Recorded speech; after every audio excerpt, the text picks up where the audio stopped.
जय हिंद आप सभी को। आज फिर से आप लोगों के समक्ष मैं उपस्थित हूँ और आज हमारे डिस्कशन का जो टॉपिक है वह doctrine of basic structure of our Indian constitution, जिसे भारतीय संविधान के मूलभूत ढांचे का सिद्धांत के नाम से जाना जाता है। साथ ही इसे केशवानंद भारती बनाम भारत राज्य संघ केस के नाम से भी जाना जाता है। इसकी शुरुआत हम लोग ऑलरेडी कर चुके थे। इससे संबंधित पहला भाग first part video already uploaded है, तो उसको आप लोग देख सकते हैं और तब इसकी जर्नी को आप लोग समझ सकते हैं। क्योंकि हमारा जो डिस्कशन का टॉपिक है वह है कि doctrine of basic structure in evolution. इसका इवोल्यूशन कैसे हुआ, इसकी जर्नी कैसी रही।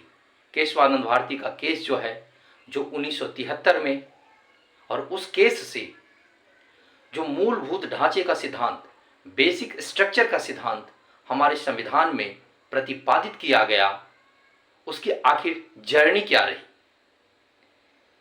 उस जर्नी के बारे में हम लोगों ने डिटेल से फर्स्ट वीडियो में, इसका जो फर्स्ट पार्ट है उसमें हम लोगों ने चर्चा कर रखा है।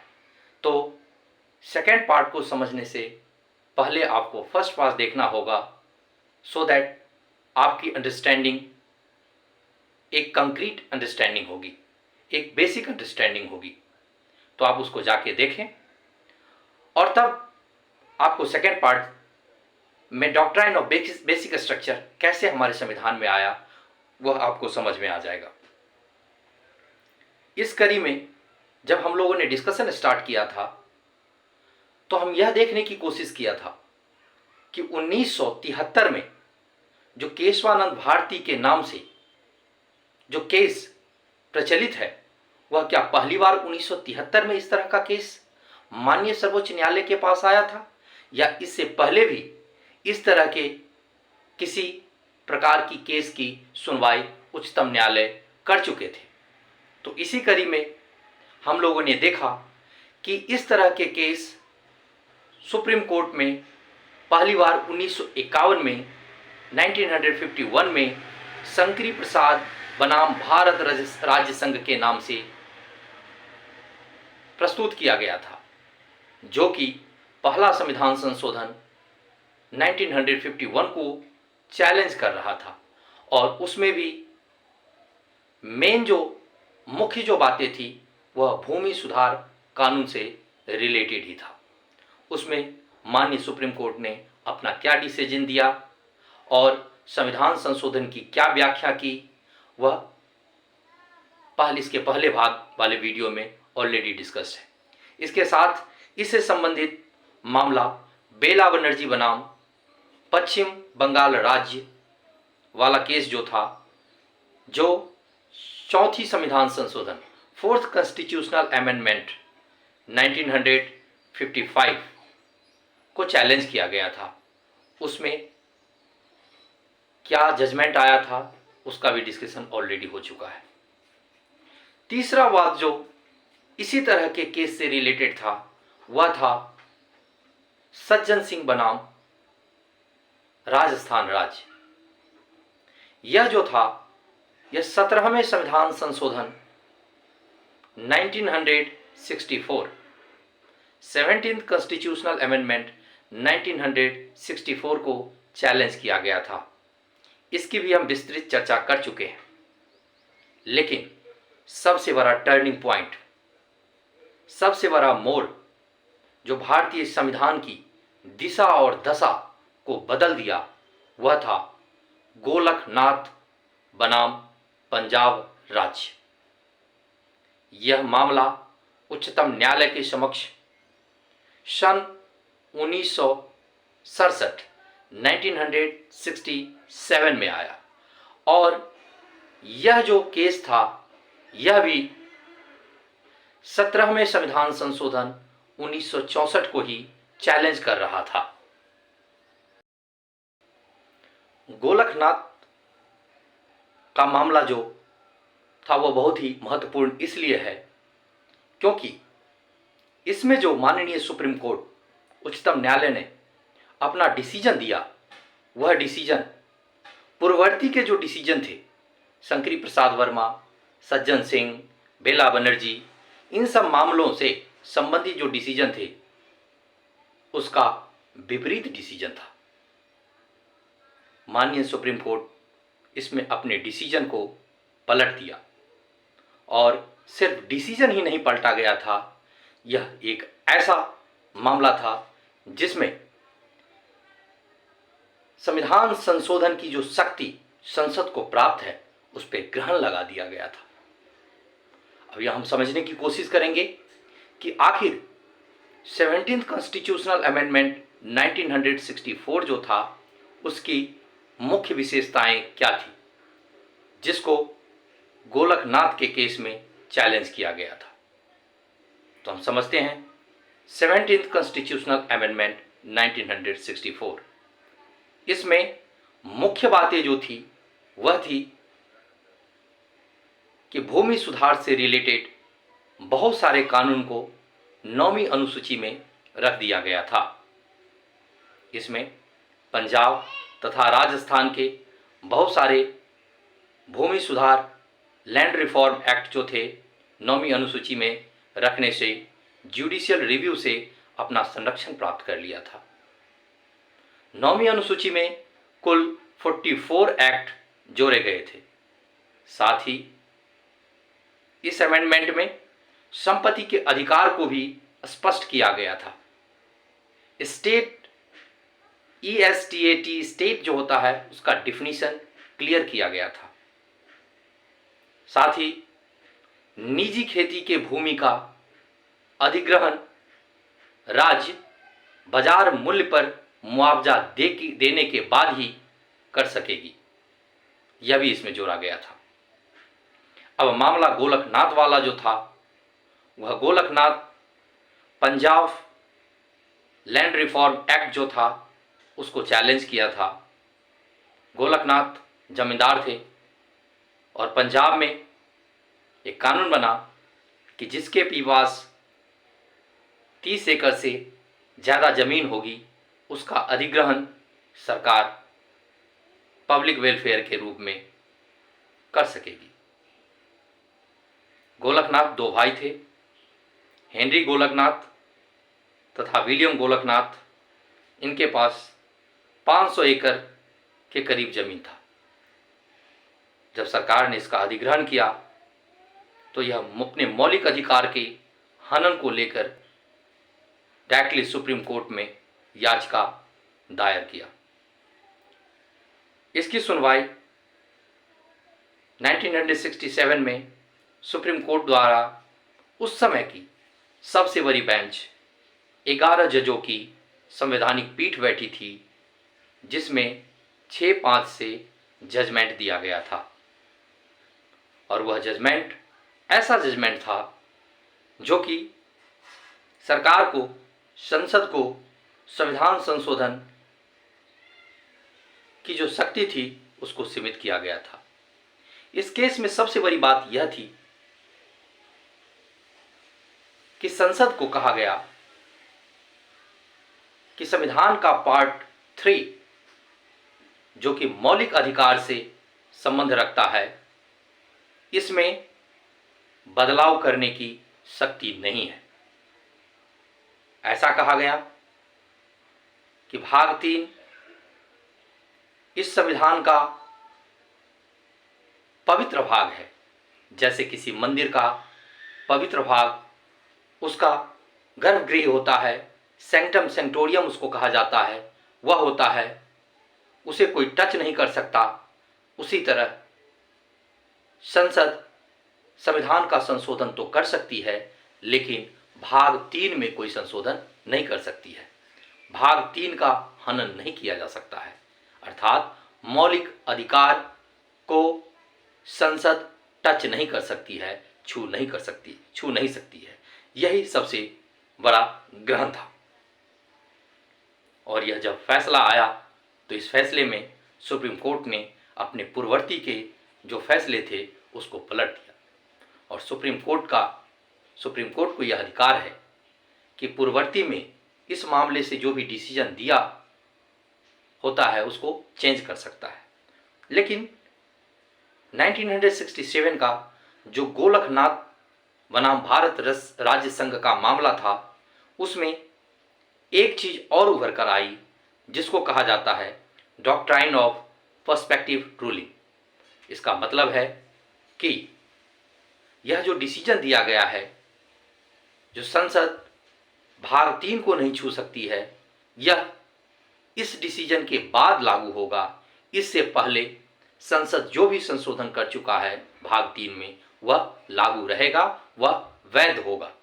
1967 के बाद, 1967 के बाद अगर संसद ऐसा करती है तो वह नल एंड वाइड, अवैध घोषित किया जाएगा, क्योंकि संसद का जो यह अधिकार था भाग 3 को संशोधन करने का, उसे छीन लिया गया। ऐसा इसलिए कि संसद अनुच्छेद 368 के तहत संविधान में संशोधन करती है और संविधान संशोधन को विधि के रूप में भाग 3 में, भाग 3 के अनुच्छेद 13 में मान्यता दे दिया गया और कहा गया कि यह भी एक एक्ट है, इसीलिए मौलिक अधिकार का संशोधन 368 के अंतर्गत नहीं किया जा सकता है। यह टर्निंग पॉइंट था और यह बहुत बड़ा ग्रहण था संसद की संवैधानिक संशोधन की शक्ति पे। अब इस समय में भारत की राजनीतिक परिदृश्य को भी समझना बहुत ही महत्वपूर्ण है, क्योंकि इसको समझे बिना आगे की जो राह है और आगे के जो भी संशोधन है, उस संशोधन की जो पृष्ठभूमि है वह आप नहीं समझ पाएंगे। उसको समझने से पहले हमारे भारत की जो राजनीतिक परिदृश्य 1967 में क्रिएट हुआ, उसको समझना बहुत ही नितांत आवश्यक है। तो आइए हम देखते हैं कि राजनीति में क्या चल रहा था 1967 के समय में। आप सब जानते हैं कि पंडित जवाहरलाल नेहरू स्वतंत्रता बाद प्रधानमंत्री बने हमारे देश के, और इसके बाद जितने भी जनरल इलेक्शन हुए उस सभी इलेक्शनों में पंडित जी जीतते गए और धूमधाम से जीते। बहुत ही अच्छी शक्ति उनकी थी पार्लियामेंट में। और 1951-52 की जो जनरल इलेक्शन हुआ उसमें पंडित नेहरू जी की जीत हुई और पंडित नेहरू जी देश के प्रधानमंत्री बने। इसके बाद दूसरा इलेक्शन, उसमें भी पंडित नेहरू जी की जीत हुई और पंडित नेहरू जी प्रधानमंत्री बने। फिर तीसरे इलेक्शन 1962 में, उसमें भी पंडित नेहरू जी की जीत हुई, कांग्रेस पार्टी की जीत हुई और पंडित नेहरू जी प्रधानमंत्री बने। इस समय तक आपने देखा होगा कि जो भी पहला कॉन्स्टिट्यूशनल अमेंडमेंट, चौथा कॉन्स्टिट्यूशनल अमेंडमेंट और 17th कॉन्स्टिट्यूशनल अमेंडमेंट 1964 और उसके वर्डिक्ट, वीडियो फर्स्ट में इसकी चर्चा की गई है, इसको जाके आप समझ सकते हो। अब अचानक 1964 में माननीय भूतपूर्व प्रधानमंत्री जवाहरलाल नेहरू जी की मौत हो जाती है, देहांत हो जाता है उनका। इसके बाद आप देखते हैं कि पूर्णकालिक प्रधानमंत्री लाल बहादुर शास्त्री जी बनते हैं। जब लाल बहादुर शास्त्री जी की मौत होती है 1966 में, उस समय में फिर से कांग्रेस पार्टी के बीच समस्या आ जाती है कि अब अगला प्रधानमंत्री देश का कौन होगा, और होना था कांग्रेस पार्टी से ही, क्योंकि बहुमत कांग्रेस पार्टी के पक्ष में थी। अब यहां से जो राजनीतिक परिदृश्य है, राजनीति में जो उलटफेर है, वह देखने को मिलता है। जब शास्त्री जी की मौत हुई उसके बाद कैंडिडेट चुने जाने की बात हुई, प्रधानमंत्री कैंडिडेट की, उसमें प्रबल दावेदार जो थे वह मोरारजी देसाई जी थे। लेकिन साथ ही एक बड़ा पक्ष जो था वह इंदिरा गांधी जी को भी सपोर्ट कर रहा था। और फाइनली यह हुआ कि इंदिरा गांधी जी कांग्रेस की तरफ से भारत की प्रधानमंत्री बनी। उनका कार्यकाल बहुत ही लंबा रहा। भारतीय राजनीति में प्रधानमंत्री के रूप में 24 जनवरी 1966 से लेकर 24 मार्च 1977 तक वह कंटिन्यूअस भारत की प्रधानमंत्री रही। बीच में फिर से आप लोग जानते हैं कि जनता पार्टी की गवर्नमेंट बनी थी। बाद में फिर से 1980 से लेके 1944 तक 1984 तक भी उनका कार्यकाल रहा। अब इस पीरियड की अगर बात करते हैं 1967 से लेके 1973 तक, इसमें जो राजनीतिक परिदृश्य है उसमें यह देखा गया कि कांग्रेस पार्टी के अंदर ही बहुत सारे फ्रैक्शन हो गए। कुछ आदमी जो थे, कुछ मेंबर जो थे कांग्रेस के, वह मोरारजी देसाई जी को सपोर्ट करते थे। एक बड़ा भाग जो था जो इंदिरा जी को सपोर्ट कर रहे थे कि इंदिरा जी प्राइम मिनिस्टर रहे। लेकिन कुछ लोग इंदिरा जी से असहमत थे। जब इलेक्शन 1967 में हुआ था उस समय में कांग्रेस फिर से बहुमत प्राप्त की थी और कांग्रेस से प्रधानमंत्री इंदिरा जी बनी थी। लेकिन मोरारजी देसाई साहब जो थे वह भी प्रबल दावेदार थे प्राइम मिनिस्टर के। एनी हाउ मोरारजी देसाई जी को उप प्रधानमंत्री का भार दिया गया, साथ ही इसे वित्त मंत्री भी दिया गया, वित्त मंत्रालय की कार्यभार संभालने को दिया गया। अब इंदिरा जी को यह पता चल रहा था कि सब कुछ ठीक नहीं चल रहा है, कांग्रेस पार्टी में बंटवारा हो रहा है, कुछ पक्ष जो है गोलबंदी कर रहे हैं, इंदिरा जी को घेरने पे लगे हुए हैं और इंदिरा जी अब अपने आप को असहज महसूस कर रही थी। साथ ही इंदिरा जी चाहती थी कि मैं प्रधानमंत्री बनी रहूं, लेकिन इसके लिए इंदिरा जी को अपनी छवि जनता के मानस पटल पर बनाना अति आवश्यक था। और इंदिरा जी यही करने के लिए अपना अगला कदम उठाती है। पंडित जवाहरलाल नेहरू की बेटी थी। पंडित जवाहरलाल नेहरू प्रखर समाजवादी नेता थे और उनकी जो समाजवादी चरित्र था उसका एक भाग इंदिरा गांधी जी के भी चरित्र में समाहित था। इंदिरा गांधी जी भी समाजवादी थी और उनके मन में यह ख्याल आया कि अब एक ही उपाय है अपनी नैया को बचाना। अगर मैं प्रधानमंत्री बनी रह सकती हूं और अगले इलेक्शन में भी मैं प्रधानमंत्री बनूं, क्योंकि कांग्रेस में बंटवारे चल रहे थे, कांग्रेस के एक बहुत बड़ा वर्ग इंदिरा जी को नापसंद कर रही थी।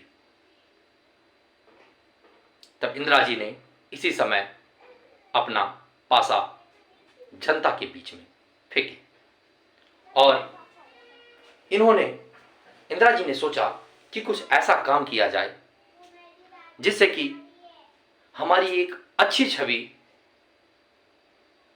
आर्थिक रूप से पिछड़े एक बहुत बड़ा तबका जो है उसके बीच में बने। और इस क्रम में इंदिरा जी एक कदम उठाती है और वह कदम होता है 1969 1969 का बैंकों का राष्ट्रीयकरण, nationalisation of 14 private banks. Indira ji जानती थी कि अगर भारत में आर्थिक लोकतंत्र को स्थापित करना है तो बहुत सारे ऐसे सेक्टर हैं जिसके नेशनलाइजेशन की जरूरत है, जिसके राष्ट्रीयकरण की जरूरत है, जहां तक सभी वर्गों की पहुंच होनी चाहिए। इससे पहले भी बैंकों के राष्ट्रीयकरण किया गया था। आरबीआई का राष्ट्रीयकरण 1949 में हुआ था। एसबीआई का राष्ट्रीयकरण 1955 में हुआ था। इंदिरा जी एक बृहद तौर पे बैंकों का नेशनलाइजेशन करना चाहती थी और भारत में एक आर्थिक लोकतंत्र, समाजवादी लोकतंत्र स्थापित करना चाहती थी। तो हुआ यह कि इंदिरा जी ने 19 जुलाई 1969 को बैंकों के राष्ट्रीयकरण की घोषणा कर दी और एक ऑर्डिनेंस के through banking companies acquisition and transfer of undertaking act 1969 ordinance के थ्रू पारित कर दिया। इसी ऑर्डिनेंस को बाद में जो सदन का सेशन कुछ दिन के बाद ही अगस्त में सदन की सेशन स्टार्ट हुई, उसमें इसे एक्ट के रूप में पारित भी करवा दिया गया। लेकिन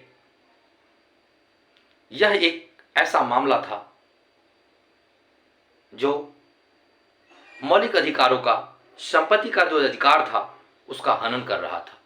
तो यह मामला फिर से उच्चतम न्यायालय के पास अनुच्छेद 32 के तहत पेटिशन के रूप में डाल दिया गया और इस मामला को लेके जाने वाले जो थे वह थे आरसी कूपर साहब। आरसी कूपर बैंकर थे। 14 बैंकों का जो नेशनलाइजेशन हो रहा था उनमें से 2 बैंकों में इसकी बहुत बड़ी शेयर थी। इनके वकील नानी पालकीवाला थे।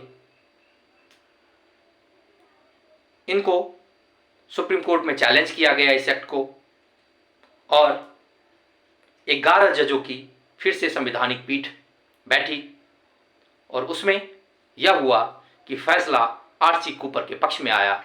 10-1 से इसका डिसीजन दिया गया। 10 जो थे इस एक्ट के विपक्ष में थे और बैंकिंग अधिनियम जो था उसे अवैध घोषित किया गया।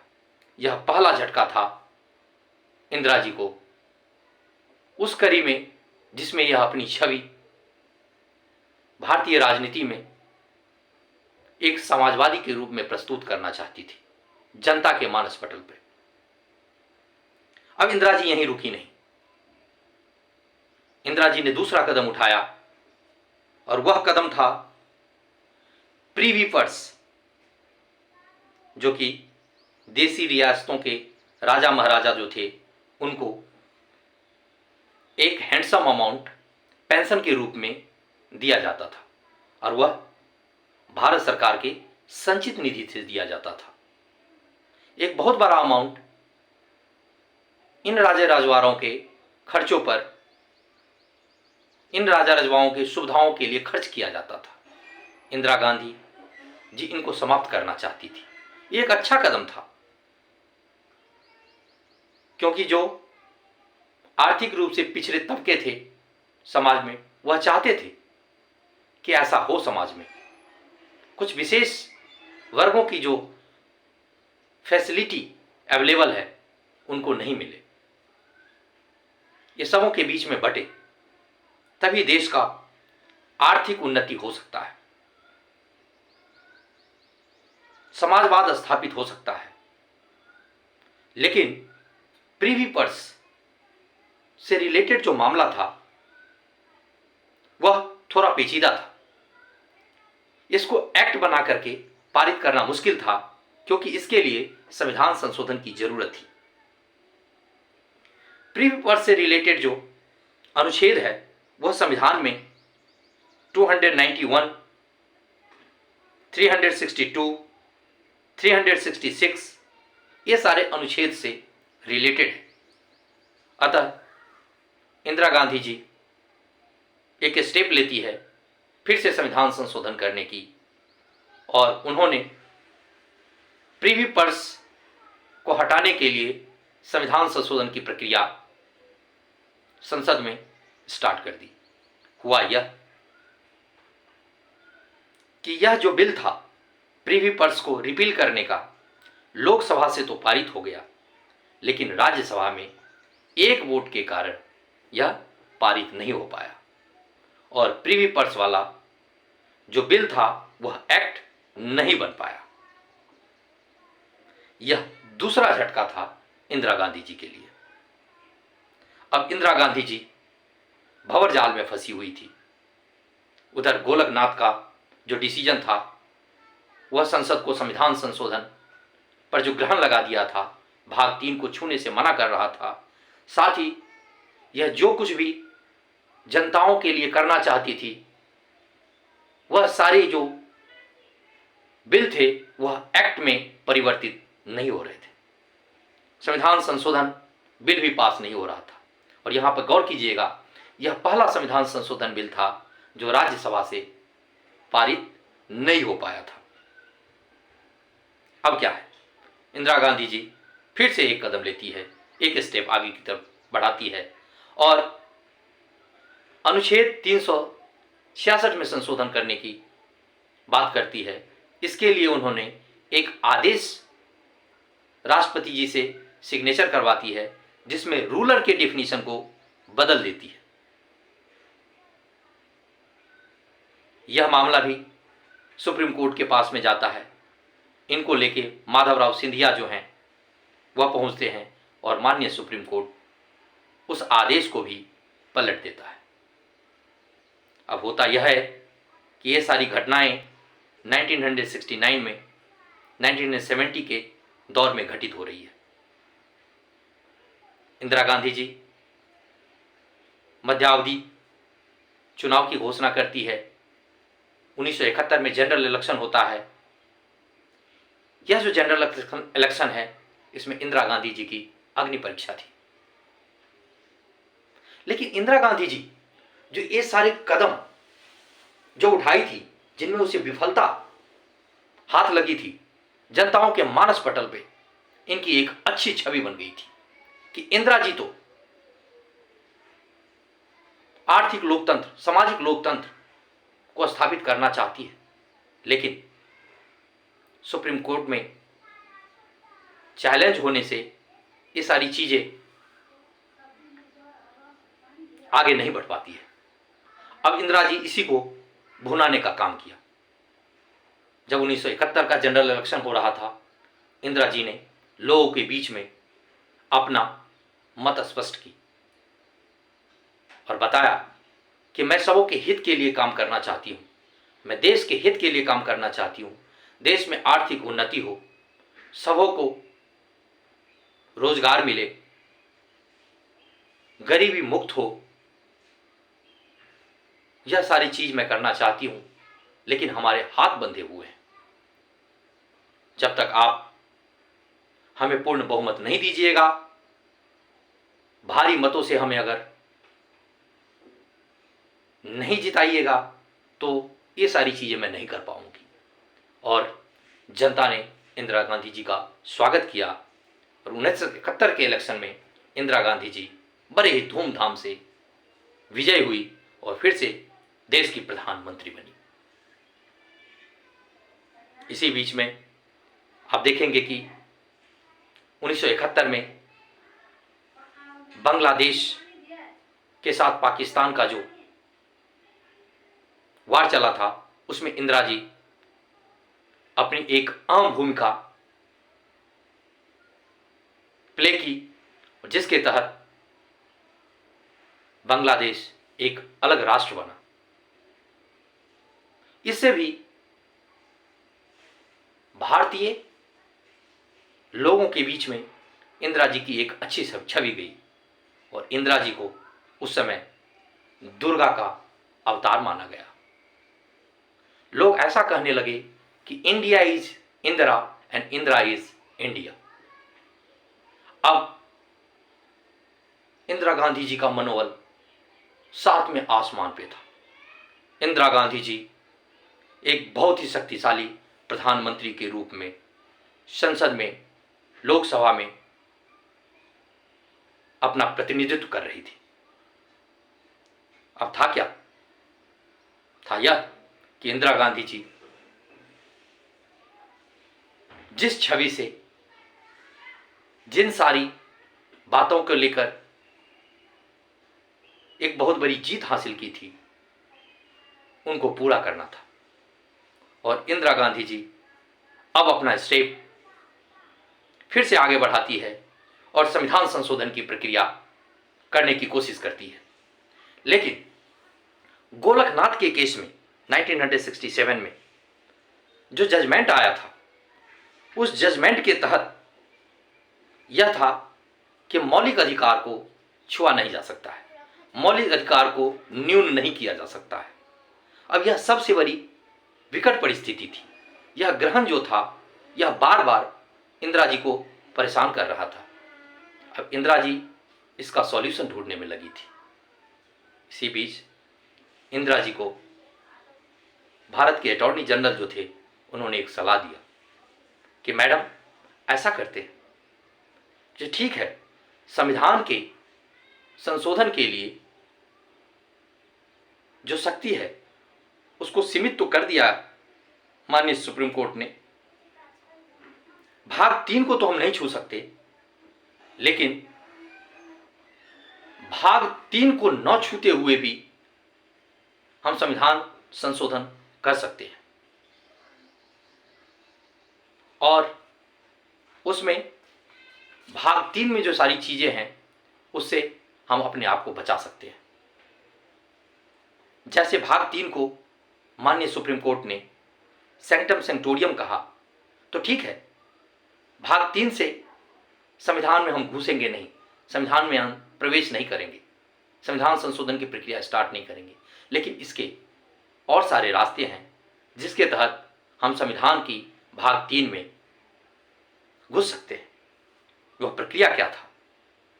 उसी प्रक्रिया को समझने के लिए आप 24th कॉन्स्टिट्यूशनल अमेंडमेंट 1971 जो है उसको समझने की कोशिश कीजिए। अब अटॉर्नी जनरल साहब जो थे, उन्होंने इंदिरा गांधी जी को सलाह दिया कि ऐसा करते हैं कि संविधान संशोधन की प्रक्रिया जिस अनुच्छेद में लिखी गई है, जो अनुच्छेद 368 के नाम से जाना जाता है, उसी में हम संशोधन कर देते हैं और ऐसा करने से हम संविधान के भाग 3 में अपनी दखल अंदाजी कर सकते हैं। और इसी क्रम में 24th कॉन्स्टिट्यूशनल अमेंडमेंट 1971 में बहुत सारे चेंज किए गए। विशेषकर जो संशोधन था, वह संशोधन इस प्रकार था। अनुच्छेद 368 में यह स्पष्ट कर दिया गया कि संशोधन की शक्ति और प्रक्रिया दोनों ही अनुच्छेद 368 में शामिल है। दूसरा जो बात था वह था अनुच्छेद 368 के क्लॉज 1 में, इसमें संशोधन कर यह लिख दिया गया कि अनुच्छेद 368 के तहत संसद को संविधान के किसी भी उपबंध में परिवर्तन, वेरिएशन, परिवर्धन, एडिशन, निरसन, रिपील करने की पूर्ण शक्ति है। यह 361 में लिख दिया गया कि संसद को पूर्ण शक्ति है कि संविधान के किसी भी भाग में, किसी भी उपबंध में किसी भी प्रकार की संशोधन किया जा सकता है। साथ ही अगला संशोधन जो था वह था 368 के क्लॉज 3। यह जो था 368(3) के तहत यह लिख दिया गया कि आर्टिकल 13 की, अनुच्छेद 13 की कोई बात इस आर्टिकल के अधीन किए गए संविधान संशोधन पे लागू नहीं होगा। अर्थात 368 को अनुच्छेद 13 से विच्छेद कर दिया गया, अछूत कर दिया गया। फिर से 368(2) में संशोधन कर यह स्पष्ट कर दिया गया कि राष्ट्रपति 368 के तहत पारित संशोधन पर अपनी अनुमति देने के लिए बाध्य है। अगर कोई संविधान संशोधन 368 के तहत किया जाता है तो राष्ट्रपति अपनी सहमति अनिवार्य रूप से देंगे। यह तो भाग 368 के में संशोधन से था। साथ ही अनुच्छेद 13 में भी संशोधन किया गया और अनुच्छेद 13 में एक अलग से खंड जोड़ा गया जिसको अनुच्छेद 13(4) के नाम से जानते हैं। और अनुच्छेद 13 के क्लॉज 4 में जोड़ा गया और स्पष्ट कर दिया गया कि अनुच्छेद 368 के अधीन संवैधानिक संशोधन विधि नहीं कहलाएगी। जो विधि की परिभाषा 13 के क्लॉज 3 में दिया गया है उसके अंदर संवैधानिक संशोधन को नहीं रखा जाएगा। अर्थात 13 और 368 दोनों में विच्छेद पैदा किया गया, अछूत की भावना लाई गई। यह तो था 24वां संविधान संशोधन। और इस 24वां संविधान संशोधन से संसद को एक बहुत बड़ा अधिकार प्राप्त हो गया संविधान संशोधन करने की। अब 25वां संविधान संशोधन 1971, 25th कॉन्स्टिट्यूशनल अमेंडमेंट 1971, इसमें क्या किया गया था? इसमें यह किया गया था कि जो मामला आर.सी. कूपर साहब बैंकों के नेशनलाइजेशन के लिए ले गए थे, उस मामला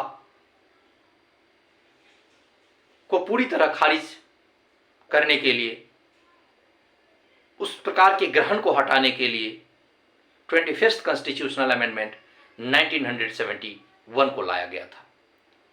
इसके जो क्लॉज है उसको समझिए कि इसमें क्या लिखा गया। पहली बात तो इसमें अनुच्छेद 31 के 2 में संशोधन किया गया। 31 का क्लॉज 2 जो है उसमें यह था कि राज्य अगर किसी की प्राइवेट प्रॉपर्टी का अधिग्रहण करती है लोक हित के लिए तो उसे उचित मुआवजा दिया जाएगा, कंपनसेशन। इस कंपनसेशन शब्द को ही संविधान में बदल दिया गया और कंपनसेशन को बदलकर अमाउंट, कीमत लिख दिया गया। इसका मतलब यह हुआ कि सरकार को जो उचित लगे उतना अमाउंट मुआवजा के रूप में दिया जाएगा अगर राज्य किसी के प्राइवेट प्रॉपर्टी का पब्लिक वेलफेयर के लिए अधिग्रहण करती है। इतना ही नहीं, इसको और स्पष्ट करने के लिए एक अलग से आर्टिकल 31 क्लॉज सी जोड़ा गया। 31A, 31B पहले संविधान संशोधन 1951 के द्वारा जोड़ा गया था और यह 25वां संविधान संशोधन 1971 था जिसमें 31C क्लॉज को जोड़ा गया। और यहाँ पे स्पष्ट कर दिया गया कि यदि राज्य डीपीएसपी राज्य के नीति निर्देशक तत्व के अंतर्गत वर्णित 39 क्लॉज बी तथा 39 क्लॉज सी को प्रभाव में लाने के लिए कोई विधि बनाता है, तो इस आधार पर इन विधि पर न्यायालय में चुनौती नहीं दी जाएगी कि यह विधि अनुच्छेद 14, अनुच्छेद 19 व अनुच्छेद 31 जैसे मौलिक अधिकारों का उल्लंघन व अतिक्रमण करता है। इसका मतलब यह हुआ कि 39 बी और 39 सी जो आर्थिक समानता की बात करता है, अगर इससे संबंधित राज्य कोई कानून बनाती है तो उस कानून को न्यायालय में चुनौती इस आधार पर नहीं दिया जा सकता है कि यह मौलिक अधिकार 14, मौलिक अधिकार 19 और मौलिक अधिकार 31 का हनन कर रहा है। यह तो 25वें संविधान संशोधन 1971 के द्वारा लिख दिया गया। अब नेक्स्ट जो कदम है वह 26th कॉन्स्टिट्यूशनल अमेंडमेंट 1971 है। एक के बाद एक संशोधन करती जा रही है इंदिरा जी, और इसमें फिर से वही जो प्रीवी पर्स वाला संविधान संशोधन बिल जो था राज्यसभा में पारित नहीं हो पाया था 1969 में, उसको फिर से 26th कॉन्स्टिट्यूशनल अमेंडमेंट के तहत पारित किया गया, और इसमें भारतीय रियासतों के शासकों को जो प्रीवी पर्स के रूप में तथा जो भी विशेष अधिकार प्राप्त था उसको समाप्त कर दिया गया। इसमें एक नया आर्टिकल 263 को जोड़कर इन सारी चीजों को समाप्त किया गया। प्रीवी पर्स एक ऐसा पर्स था, कहा जाता है राजाओं का पर्स को प्रीवी पर्स कहते हैं, मतलब राज्य के संसद के कोष से, कंसोलिडेटेड फंड ऑफ इंडिया से एक बड़ी मोटी रकम राज राजवारों को पेंशन के रूप में दिया जाता था उनकी मेंटेनेंस के लिए, जो कि एक एडिशनल भार था भारत के कंसोलिडेटेड फंड ऑफ इंडिया पे, और यह टैक्स से भी मुक्त था।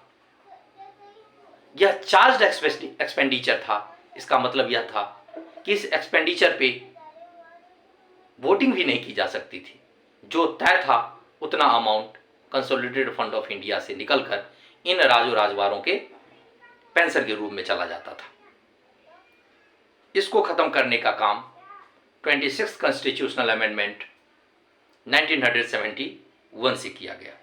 साथ ही संविधान के अनुच्छेद 291, 362 को भी हटा दिया गया, जो कि इन विषयों से अपना संबंध रखता था। तीसरा चीज, अनुच्छेद 366 366 को संशोधन कर रूलर्स की जो परिभाषा थी, रूलर्स राजाओं की जो परिभाषा थी, उसको भी बदल दिया गया। इसमें यह लिख दिया गया, राजा वह नहीं है जिनको पहले से प्रीवी पर्स के रूप में पेंशन मिलता आ रहा है, पहले की बात नहीं। अब अगर किसी को ऐसा मिलता है तो वह राजा होगा। यह तो थी कहानी 26th कॉन्स्टिट्यूशनल अमेंडमेंट 1971। अब अगला संविधान संशोधन जो इस से रिलेटेड है वह है 29th कॉन्स्टिट्यूशनल अमेंडमेंट एक्ट 1972। यह वह अमेंडमेंट है जिसके तहत केशवानंद भारती मामला उच्चतम न्यायालय के समक्ष रखा गया था। इसमें क्या था? इसमें केरल में भूमि सुधार संशोधन अधिनियम 1969, 1969 एवं 1971 को संविधान की 9वीं अनुसूची में जगह दे दिया गया था। इसका मतलब यह हुआ कि केरल के जो भूमि सुधार अधिनियम 1969 और 1971 था, उसको न्यायिक पुनरावलोकन से बाहर रखा गया था।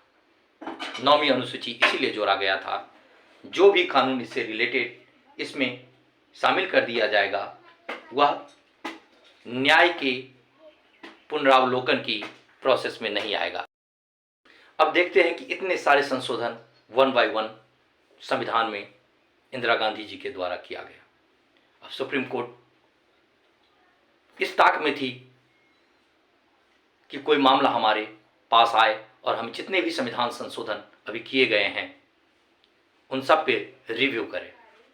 और वह समय आ गया जो समय था 1973 का केशवानंद भारती मामला। केशवानंद भारती जो थे वह केरल के कोसरगढ़ जिले के एक मठ था, उनका मठाधीश थे, शंकराचार्य थे। केरल कानून, भूमि लैंड रिफॉर्म कानून जो केरल का था, उसके तहत केरल राज्य सरकार ने मठों की भूमि को कि जो मैनेजमेंट था उसको अपने हाथ में लेने की कोशिश किया था और इसी को सुप्रीम कोर्ट में चैलेंज किया गया था, जिसका नाम था केशवानंद भारती बनाम केरल राज्य या केशवानंद भारती बनाम भारत राज्य संघ। इसमें हुआ क्या आखिर? यह भी तो लैंड रिफॉर्म से ही रिलेटेड मसला था और इससे पहले भी जितने भी संशोधन, जितने भी मसले हम लोगों ने डिस्कशन किया था वह भी लैंड रिफॉर्म कानून को ही चैलेंज किया गया था। अब इसमें केशवानंद भारती की तरफ से जो वकील थे वह वकील बहुत ही चर्चित वकील नानी पालकीवाला थे और उन्होंने इसको माननीय सुप्रीम कोर्ट के सामने प्रस्तुत किया। माननीय सुप्रीम कोर्ट रिव्यू पिटीशन पर चर्चा स्टार्ट किया। इसमें एक चीज याद रखने की जरूरत है कि 1973 का जो केशवानंद भारती का मामला था, इसमें 1973 तक की सबसे बड़ी कॉन्स्टिट्यूशनल पीठ जो है, कॉन्स्टिट्यूशनल बेंच जो है, 13 जजों की बेंच बैठी थी। इससे पहले हमने देखा 11 जजों की बेंच 2 बार बैठी थी, गोलकनाथ के मामले में और आरसी कूपर के मामले में। यह 13 जजों की बेंच थी, सबसे बड़ी बेंच अब तक की भी सबसे बड़ी बेंच है। और उस समय उच्चतम न्यायालय में कुल 13 जज ही थे। सब के सब जज इस सुनवाई पे बैठ गया था और यह बड़ी बेंच बनाने का एक कारण और था क्योंकि गोलकनाथ का जो मामला था उसको भी इसमें चर्चा किया जाना था। साथ ही जितने भी constitutional amendment 24th, 25th, 26th, 29th इन सब पर भी डिस्कशन किया जाना था। हुआ ऐसा कि उच्चतम न्यायालय ने इस वाद में एक बीच का रास्ता अपनाया और वह बीच का रास्ता जो है वही बुनियादी ढांचा के सिद्धांत के रूप में जाना जाता है या जिसको doctrine of basic structure in Indian constitution कहते हैं, वही बीच का रास्ता है। आखिर वह बीच का रास्ता था क्या? वह बीच का रास्ता यह था कि इसमें जो जजमेंट आया 7 और 6, 7 पक्ष में और 6 विपक्ष में, 7 और 6 से मामला आया और 7 और 6 के मामले में एक डॉक्ट्राइन सेट किया गया जिस डॉक्ट्राइन को बेसिक स्ट्रक्चर कहते हैं। इसमें यह कहा गया कि संसद को संविधान के किसी भी भाग में संशोधन करने की शक्ति है। संसद संविधान का कोई भी भाग संशोधित कर सकता है, किंतु संविधान का संशोधन करके आधारभूत ढांचा बेसिक स्ट्रक्चर ऑफ कॉन्स्टिट्यूशन का अतिक्रमण या उल्लंघन नहीं कर सकती है। और यह बेसिक स्ट्रक्चर होगा क्या? जब सरकार ने पूछा तो उच्चतम न्यायालय ने कहा यह बेसिक स्ट्रक्चर की कोई परिभाषा नहीं है, इसको हम समय समय पर आपको बताएंगे। जब कोई केस हमारे समक्ष आएगा तो मैं बताऊंगा कि इसने बेसिक स्ट्रक्चर का हनन किया है, उल्लंघन किया है या नहीं किया है। इसमें यह बात उभर के आई कि संसद को भी खुश कर दिया, शक्ति दिया कि संविधान के किसी भी भाग को आप संशोधित कर सकते हैं। साथ ही बेसिक स्ट्रक्चर की जो अवधारणा थी उसको लाते हुए व्यक्ति को भी, जनता को भी खुश कर दिया कि आपके वो सारे अधिकार नहीं छीने जाएंगे जिससे संविधान के बेसिक स्ट्रक्चर का हनन होता है। और अपने पास वह बड़ी शक्ति रख लिया जिसमें कहा कि संविधान का बेसिक स्ट्रक्चर, बुनियादी ढांचा क्या होगा वह सुप्रीम कोर्ट समय समय पर बताएगा। यह सबसे बड़ी जीत थी सुप्रीम कोर्ट की कि अपने पास उसने बहुत बड़ी शक्ति का अधिग्रहण कर लिया। यहीं से बेसिक स्ट्रक्चर की जो परिकल्पना है वह हमारे संविधान में निहित होती है और इसमें स्पष्ट किया गया कि कोई भी कानून बनाएगा तो संविधान संशोधन हो या कोई कानून हो तो न्यायालय उनकी पुनरावलोकन करने के लिए स्वतंत्र है, क्योंकि उसे देखना है कि वह विधि मौलिक अधिकार का बेसिक स्ट्रक्चर, बुनियादी ढांचे का उल्लंघन तो नहीं किया है। नहीं कहते हुए भी सुप्रीम कोर्ट ने जुडिशियल रिव्यू जो है अपने पक्ष में कर लिया, अपना अधिकार बना लिया कि मैं किसी भी कानून का जुडिशियल रिव्यू कर सकता हूं। सर्वोच्च न्यायालय ने विभिन्न मामलों में स्पष्ट किया है कि संविधान के आधारभूत ढांचे कौन कौन हो सकते हैं और यह भी स्पष्ट कर दिया गया है कि यह जो सूची है यह अंतिम न होकर केवल उदाहरण स्वरूप है।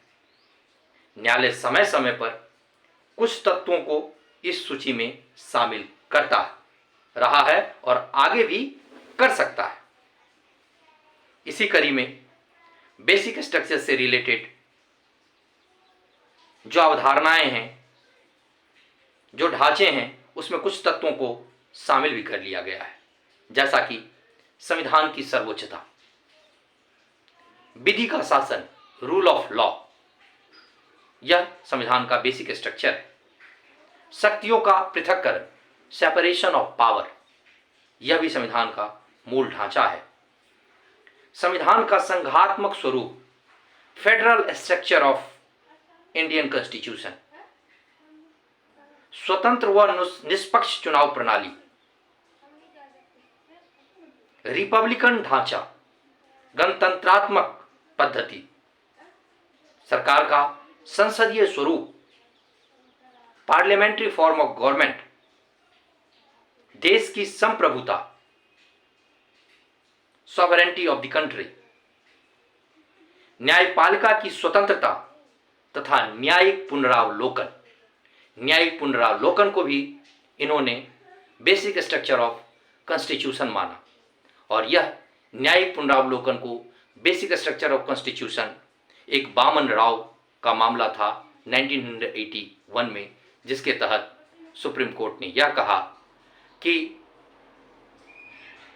संविधान 9वीं अनुसूची में जो भी कानून को रखा जाएगा उसका भी जुडिशियल रिव्यू कर सकती है। अभी तक किया तो नहीं है लेकिन कर सकती है। साथ ही यह भी क्लॉज लगाया कि वह जो है उसी कानून का जुडिशियल रिव्यू 9th शेड्यूल से करेगी जिसको 1973 के बाद, अर्थात केशवानंद भारती का जो जजमेंट आया था उसके बाद जो कानून को 9th शेड्यूल में रखा जाएगा उस पर पुनरावलोकन करने का माननीय उच्चतम न्यायालय को अधिकार है।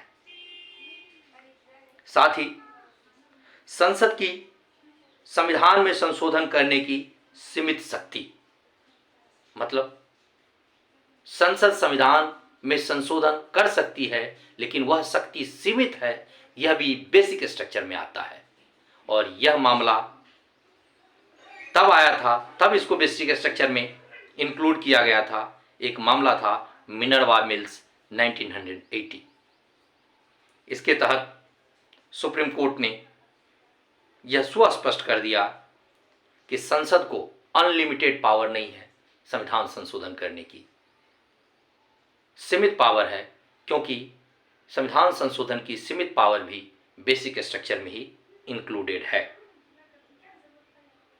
साथ ही मिनर्वा मिल्स में यह भी स्पष्ट कर दिया गया कि मूल अधिकार तथा नीति निर्देशक तत्व फंडामेंटल राइट एंड डीपीएसपी के मध्य संतुलन बनाना भी बेसिक स्ट्रक्चर ऑफ कॉन्स्टिट्यूशन है। सामाजिक व आर्थिक न्याय का उद्देश्य तथा राज्य का लोक कल्याणकारी स्वरूप, यह भी बेसिक स्ट्रक्चर है। इसी के तहत 31C को सही ठहराते हुए यह कहा कि डीपीएसपी पे अगर कोई कानून बनता है जिसमें 39B और 39C को स्थापित करने की बात आती है, तो उस समय डीपीएसपी मौलिक अधिकार पे हावी हो जाता है। 14, 19 और 31 का हनन किया जा सकता है। साथ ही धर्मनिरपेक्षता या पंथ निरपेक्षता, सेकुलरिज्म भी बेसिक स्ट्रक्चर का ही भाग है।